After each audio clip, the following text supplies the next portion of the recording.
Hi, this is Laura Forehand from the Desert Sanctuary podcast. As we have authentic discussions about deconstruction and religious trauma, please be aware that some episodes may contain stories of sexual abuse and or suicide. Please take care of your mental health. We love you. Welcome to the Desert Sanctuary with Carl and Laura Forehand. Often when we have doubts about religion or simply want to ask questions, it can feel like we are wandering out into the desert. We would like to invite you to join our sanctuary, the Desert Sanctuary. We've tried to pick guests that would resonate with and challenge us and our fellow seekers here in the desert. We believe that a key to the journey is to keep asking good questions, and we believe that all stories are sacred. Our hope is that you will find life and healing for your body and mind, and that you will be able to be where you are and be who you are. And now, here is our show. Hi, welcome to the Desert Sanctuary podcast. I'm Laura Forehand. I'm here with Carl Forehand, and we are continuing our series, Good Questions. And we have talked about questions 1 through 5 that Carl has written blogs about. And so we are on question number 6. Yeah. I mean, that's the way you count. So after 5 comes 6. So, and the topic, and I may not get it exactly right, but is why is God's punishment so extreme? That's a good question, really. Yeah. This is episode 385. Okay. So getting close to 400. I remember when we passed over 300. I know. Seemed like a couple of months ago. But I want to remind everybody before we start that we've got the course totally developed for evolving from religious trauma. We want to put it into a kind of an online class format, but for now it's available on the YouTube for free. And you'll be able to find it under my name, Carl with a K, and Forehand like in tennis. Forehand. I have to spell it a lot, so. And then people say, just like it sounds. Yeah, but the word for can be written 3 different ways. F-O-R, F-O-U-R, and F-O-R-E. So I know it's just like it sounds, but really the word for, I'm going to get my teacher hat on now. The word for, all 3 spellings sound exactly the same. So to say it's spelled just like it sounds is not really correct. Yeah, but that's what they say. So why is God's punishment so severe? People say, and I always make a joke when I hear people say this, they say our parents spanked us and we turned out okay. So I always look at those people and I say, it happens every time when someone says that. I look at them and I say, you're not I actually don't say it out loud. You think it. I think it. I say, you're not the poster child for being okay, turning out okay. I don't know if you want to be the model for that or use yourself as an example for that. So there were times when I had lost my cool. I think the children broke something. I remember one time when I working on developing my perfect yard, and I remember them putting a sprinkler out there and running in circles and just ripping it up. And I remember my first reaction was just kind of seething anger. It's like that, when something like that happens, we're not expecting it, and it accesses kind of a root part of our brain. And so we respond. A lot of times with our dog, I could see those kind of things happening or starting to happen. It's a reaction. It's a trigger. Before we can engage the higher brain, the cortex, the prefrontal cortex, we react, and that happens faster than our thinking brain can process. So that happens. We and you and I over the years have worked really hard, and especially lately, at healing those parts of us. That part that when we were a kid, there's some kind of trauma there, And when we're triggered, then we act like a 5-year-old and I think that's what happens with parents a lot. So we also learn self-regulation, breathing to calm us before we respond. So we can at least, if nothing else, pause. Right. Right. So you can go fix the trauma, and that takes a while and it's hard work. Or you can also, or you can also learn to regulate and regulate your self-regulation. I know you work with that with kids and so on, and you're real familiar with that. But I just think it's part of our personal growth and maturity. If we're doing things right, then we ought to be progressing towards responding instead of reacting. Right. Right. And you and I talk about that a lot on the podcast. We talk about that with guests. And so we encouraged our children not to respond that way. We help them manage their anger, sharing, being kind, right? We help them pause and regain their composure. Right. And we teach ourselves to do that also if we didn't learn it earlier in life. But to some degree, we're always working on that. And there's always an issue there a little bit. So, handling life's stresses and disappointments, we don't excuse bad behavior, right?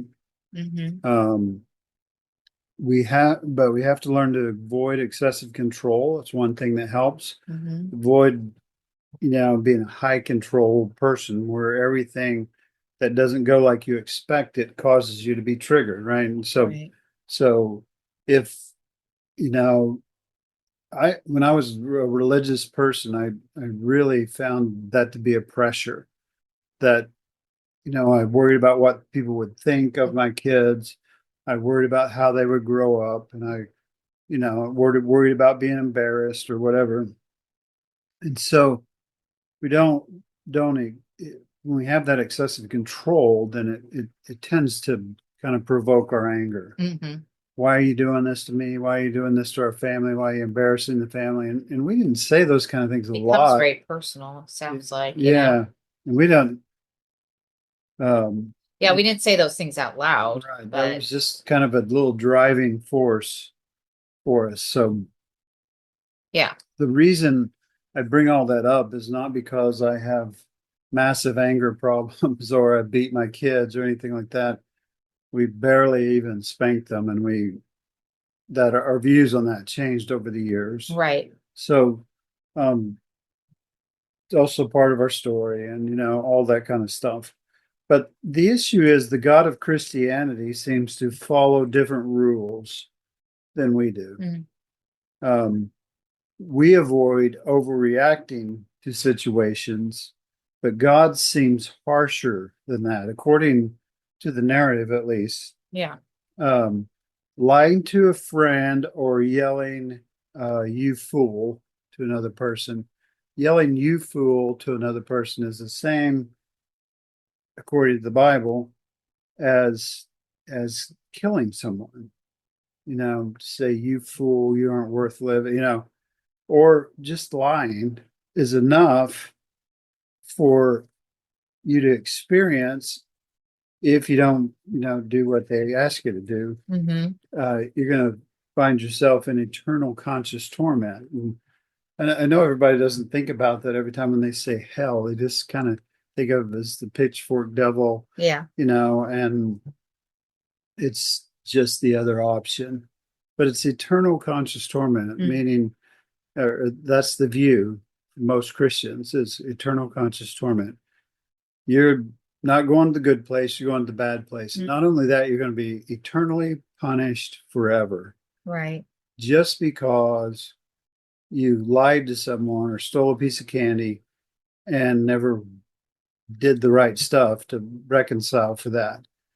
Then God is so angry about you stealing that piece of candy that he will eternally, consciously torment you forever. That's horrible. It's a horrible doctrine. And I think it's developed over time. Even though the literal stuff in the Bible is still pretty pretty extreme, Mhm. the things that God did, and the doctrines of Christianity can be confusing. So I'm talking a lot. Just ask me some questions in a minute, or you can put your 2 cents in. The doctrines of the Bible of Christianity can be confusing. Uh, permitted is beating slaves as long as you don't kill them, and having slaves, but avoid shellfish and pork. Okay. Slavery is still condoned, and beating slaves, even in the New Testament, is still okay as long as they don't die. So there's there's a lot of contradictions and different rules, and now it's okay to eat pork, right? Right. So And shellfish. and shellfish, and we really don't believe in having slaves, but the New Testament didn't say anything against that. Mm. Just treat your slaves well, as best you can, and we understand. So people can get away with a lot of things by just using that narrative. Mm-hmm. Well, God wants to wipe out everything. God is very punitive and retributive. And it's kind of worse than that. He's not just punitive and retributive. He destroyed, according to the narrative again, almost every human because he was surprised and he regretted, is surprised at how they acted, and he regretted creating them. So, like, that is just so confusing to me because what's preached is God is all knowing. So, if he created The system, the system, then wouldn't he have, then how can you be surprised by the way people act? And how can you be disappointed? I mean, was he just like, fingers crossed this is what I know is going to happen, but fingers crossed it won't? I mean, it's so odd to me. The idea of foreknowledge is what most Christians would say. God has foreknowledge, so he knew. He created the system. He not only created the system, he gave us an adversary, right, to mess us up, or allowed that adversary to come in. If he didn't create it, it came from whatever. Oh, he allowed it. Yeah. Yeah, but he also created the people, and he knew how they were going to act, and he knew what choices they were going to make. So he doesn't punish himself, even though he's the one that screwed all this up. And that sounds horrible to a Christian, but that is exactly what your system says. Later on, God killed races of people, countries. He allowed women to be raped, to be taken as captive, as possessions, when they wiped out these countries, these groups of people, and all of that was okay. Right. But I can't steal a piece of candy. I still feel guilty about that from junior high. Without, that being enough for me to be eternally, consciously tormented. Right. So, and I know our guilt there is we dream about that for our enemies sometimes. I wish somebody would just take them out. And, but even with those enemies, I don't think we ever wish that. I don't know if I could watch somebody being tormented. Right. For 5 minutes or 10 minutes. I don't think I could stand it, and so we forgive, we set boundaries, we don't, we stay away from that person or something. Sometimes even make excuses if they're a pastor or a high controlling father or something. We sometimes make excuses for them, but since I was a little boy, I haven't tortured an animal or a bug or anything like that. Nor could I stand for 1 minute. We react when our kids cry, when they're hurting, when they've been injured. We react immediately. We don't just revel or not do anything about their suffering. So, so hell and Satan are the punishment. By keeping these doctrines, I think some Christians question these doctrines might agree with them being removed, but it works for Christian organizations to keep the fear level high. Yeah. So justifies our own lack of control. It gives us permission to start wars if we figure God's on our side, and God's able to do that.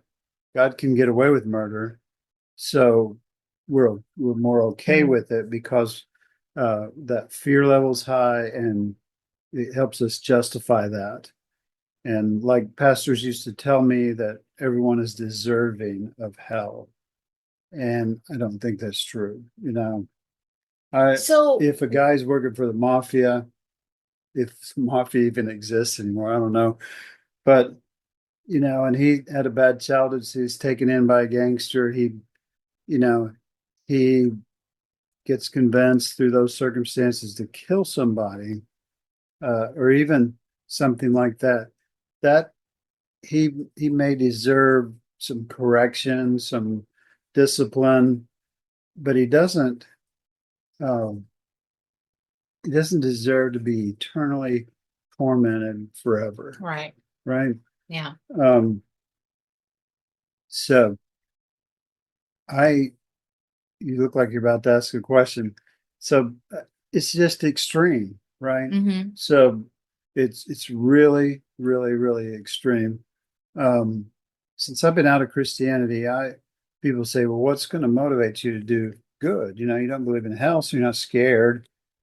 And I just think there's love in the universe, and when we start healing from our trauma and we start learning to forgive people, and learning how to react or respond instead of react, all of that stuff gets easier for us. Well, I But would I I would just ask, can't. like, is fear really the right motivation? Is that really the motivation we want to put out there so that people will do, quote unquote, the right thing? Right. And I and know. I question that, because I don't think that if I'm fearful that I'm going to go to hell and that's why I'm doing the right thing, then I'm not really doing the right thing for the right reason. Reasons. Yeah. I'm doing it to as fire insurance, as a lot of people would say, or I'm doing it just, it's a very selfish act in that case, because I'm doing it to keep myself out of hell. Mm-hmm. It has nothing to do with bettering, our humanity. Yeah. But God doesn't even follow those same rules. He doesn't um, have to stop murdering people. He doesn't have to stop letting people be tormented. He can even torment people. He doesn't have the same rules. Right. And so, Well, and people would say, well, that's because he's God. yeah, He can make whatever rules he wants, I guess. but in all of history and all the stuff he's supposedly written, included his one book, he didn't explain it well enough. Right. Yeah. Yeah. The wages of sin is death. The you know extreme punishment. Well, and sin is such a broad term. So to say, like, stealing a piece of candy is the same as murdering somebody. Right. It's all sin, right? Right. You're not supposed to steal. So whether you kill somebody and murder them in cold blood or steal a piece of candy, you're both going to hell. Yeah, and that is extreme. That makes no sense. Yeah. Why doesn't he stop the murderers? Why doesn't he stop the rapists? Yep. Instead of, if he's all powerful, he could. He could. And if he can't, then just admit it. But the punishment is way too extreme. Mhm. That's what I no longer believe in hell. I don't believe in Satan.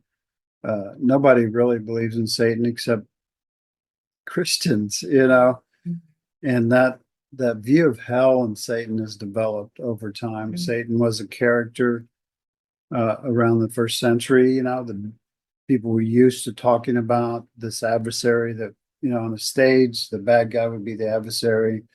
And that doesn't mean it's an eternal being. Mhm. Yeah, there's just brief references to to things in the Bible about that. And that's developed over time. And Dante really gave us our idea of what we think of hell like now. But even if it just means separation from God, that's still way too extreme to give an eternal punishment for a earthly crime. Right. Doesn't make any sense to me anymore. I don't know what to do with it. Yeah. So you mentioned something like a lot of pastors will preach that we all deserve hell. Mm-hmm. So like, why that message? Yeah. Why it? Because it works. It works. I mean, look how I feel like everything is so contradictory. Like, I don't understand how you can stand up there and preach that message that we all deserve hell, and in the same breath say God is love. Right. Those two do not go together, and I don't understand. And I mean, listen, I'm not pointing fingers because we were in that system for so long.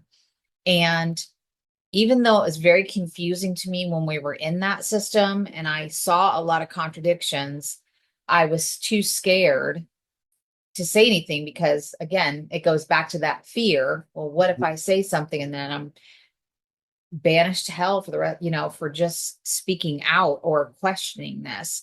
But I just feel like those kind of messages that we all deserve hell, I don't understand. They're polar opposite of the love doctrine that's out there. So I don't know. I mean, it just doesn't make sense that those are. So 99% of the people in church don't believe they're going there.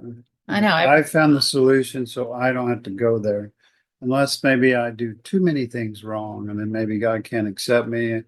But then there's there's fire insurance, so we can get out of it by praying a prayer. Or going to the altar for the 10th week in a row to rededicate our lives, right? Because we're scared. We're scared. Yeah. Fear just works to sell everything. I noticed in that book, Jesus and John Wayne, she talked about how a lot of these pastors, even like Billy Graham, started out with a real subtle message. But he realized after a while, if you could talk about communists, you could talk about, we had the satanic panic, right? All those things, those more famous preachers learned the more I can scare people, then the better my sales job goes. It's what salesmen depend on. They sell you life insurance. That's true. You're afraid of dying. Yeah. If you're afraid of not being popular, you can buy their products that will supposedly make you popular. And church uses that same motivation. And then when we get into othering, our pastor molested a child. We've got enough sin in our church to keep us busy for a long time, but we have the right doctrine. God is on our side. So he'll take care of the really crazy people out there that believe differently than us, the world. And I just remember how strongly Baptist pastors just preached against how awful the world is. Yep. And then when I meet my neighbors, I don't find them to be tremendously evil and not even as bad as a lot of church people I've met. So, it seems like God and the church have a lot of issues with reality about what's appropriate. And so the more things like that you discover, the more you just kind of start pushing away from it. And at least I need to spend some time away from it for a while to get away from that doctrine, to have an honest opinion or evaluation of that doctrine, because it seems crazy. Yeah. And when I was preaching towards the end, I would, talk about hell more like separation from God. Yeah. But that's still, you don't separate from your children, right, or hope you're not going to be with them forever, or hope you're not going to be with them in the next stage, whatever that looks like. Just because they did some things wrong, right. Work with them, love them, help them correct, help them learn to breathe, help them learn to to make those decisions and heal their trauma, and so on. But don't banish them from you forever. I really don't believe in, you're not my child anymore because you're gay, or you're not my child anymore because you married that guy or whatever. Right. It's, again, that goes back to what I was saying, because we see, we've heard, we've seen, we've experienced a lot of Christians that have done that. And I'm like, show me or tell me or try to explain to me how that is the God of love. Right. It doesn't make sense to me. And it really does, like, I mean, just talking about this topic just brings up a lot of anxiety, because I kind of just want to shake people sometimes and go, how do you justify this? How do you justify a God that would wipe out, people? Or, if you believe that, God is, I don't know. I don't know what I'm trying to say here, but and 7/8 of the world doesn't believe in the Christian God. So 7/8 of our population, I guess it'd be 7 billion right now. 7 billion people that are alive right now will go there. We'll go to hell. We'll go to hell. Yeah. If you believe in hell, I guess. Yeah. If you believe in the Christian doctrine, you got to say that 7/8 of the world is toast, but it's not really toast because it doesn't burn up. It's that seems like a colossal failure. Yeah. And there's one person at fault. If God exists, then it's he that's responsible for that. Right. Right. Yeah. He created it all, and he's allowing it. Developed the system. Then he overreacted, killed a bunch of people. Still didn't work out. Jesus came and showed us a nicer way, whatever role you believe Jesus played in that. But then he's still got the same issue. Right. Most people are going to hell. A few select people are going to go to heaven, and I would argue those may not be the best people to be in heaven, especially evangelicals. That because what you do sometimes is just kind of sit in church and numb out and just go, well, I don't like that doctrine, but it still makes me feel good to be here, and I feel like I'm better, at least doing better than my neighbor, which I really don't know my neighbor because I'm always at church instead of in my neighborhood. Right. So it's just a whole lot of issues. We could probably talk for a long time, but how about let's heal from our trauma? Let's don't be like an angry God, leashing out our punishment on whoever upsets us. And for sure, let's not go overboard even when we do respond to people, right? So we can heal our trauma. We can, and I just always say, if I get better than God is, or if I am better than God is, not because I'm great, but because of what the narrative says about him, then why do I need him? If I'm better than him, why do I need him? Well, you just don't understand him. Well, I think I understand the Christian doctrine, and I understand the Bible. I know what it says, and I know what Christians have said for hundreds and hundreds of years since the Reformation. I know what Catholics believe before that. I know what the new Catholics believe. I know what the Orthodox believed. I know what the first century church did and practiced, and probably didn't have near as many beliefs as we had, but I know what they practiced, and I might could get on board with a little bit with some of that. Love your neighbor, treat people like you want to be treated, all those kind of things. But I feel like we really don't treat people like the way we want to be treated. Right. We expect to be treated a lot better than we treat people. Yeah, in general, that's true. I agree. So it's good. It's good. I think this is a good question to ask when you're going through deconstruction. Say, okay, give yourself permission for 5 minutes to to just really think about stuff like this. And this is a very good question to ask. Why is God so over the top with everything? He's like he would, we talked about, is he a good father? Yeah. We kind of talked about this a little bit, but if he's that over the top, I don't buy it as him being father or daddy, as people like to say. Yeah.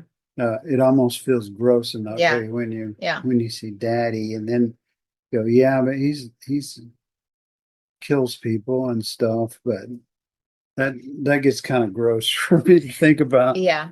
Well, and again, I think you have to really think about, why do we keep making excuses for God's behavior, and I feel like we've seen a lot of that with this current administration coming up. People excuse, and it's kind of the same way, in churches, we've excused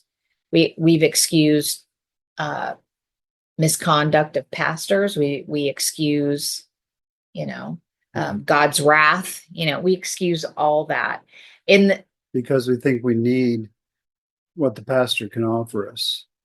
Now, don't destroy his career. We need him to be there because he's real entertaining. Listen to him. Here's what I'm going to say, because I had this conversation with my sister, and it's like, well, I already am, because it's just this topic, just the contradiction of it all just puts knots in my stomach. But I don't even remember what I was going to say, but I was having a conversation with my sister, and it was like, I was feeling nervous about, like, I don't want to feel like I'm throwing somebody under the bus. And she's like, Laura, if somebody did something that was wrong, they were the ones that did it. You aren't throwing them under the bus. Their actions, their behaviors, they threw themselves under the bus, so I don't know how that. If they don't, yeah, that's what abuse survivors say. A lot of times they say, if they didn't want me to tell about what they did, they shouldn't have done it. Right. And, maybe that's kind of a punishment. I'm not going to eternally consciously torment them forever. I'm not going to, I'm not going to be in their inbox every day trying to destroy them or anything like that. But you did that. Right. They have put themselves into your story, and you have a right to tell your story. So it's part of your story, and you can tell it. And if they don't like it, maybe they should come talk to you about it. Right. And I feel that way about where we are in our deconstruction with the God of the Bible, through the religious organization that we were involved in. Be that part of it was us putting ourselves into that, and in turn them putting themselves into our lives with a lot of really toxic beliefs and things like that. It's like, you brought that into our lives, and you brought that into my story, and I have a right to tell my story. And I think that's why I get very passionate about this kind of stuff. Just one more thing about pastors and churches and Christian communities. They keep allowing this doctrine to stay in the mix because it works for them. Because we'll say to people, well, you just can't understand God, so just don't worry about, what he can do or what he can't do. Don't think about that. You'll hurt yourself, and the same thing with pastors. They're our spiritual leader. They're our connection to God. And so it works for them to kind of hang on to this fear and control, this view of God. It works for them to, because in a bad way, it motivates people. Right. Yeah. Because they feel they've navigated it because they said the prayer, which changes everything, obviously. And I'm smiling. I know he said sarcastically. That, to some degree, it works for them. They can't explain it. never heard anybody explain it well at all. But it gives them an excuse that they can do certain things. I mean, they can rant and rave and talk about another human being like they're trash and they're nothing, because they believe they're right and God is on their side. And well, when God's mad, he does stuff. He kills people. He starts wars. So it must be okay for us to do that. So I can, if I want to, justify what we did to Native Americans. I can justify the slavery because we treated them pretty well, as the current narrative with conservatives. It's just anyway, it works for them, and sometimes when you're a Christian it kind of works for you, but it really doesn't if you're not in the inner circle of power. Right. If you're not privileged to be in that position, sometimes it doesn't. Right.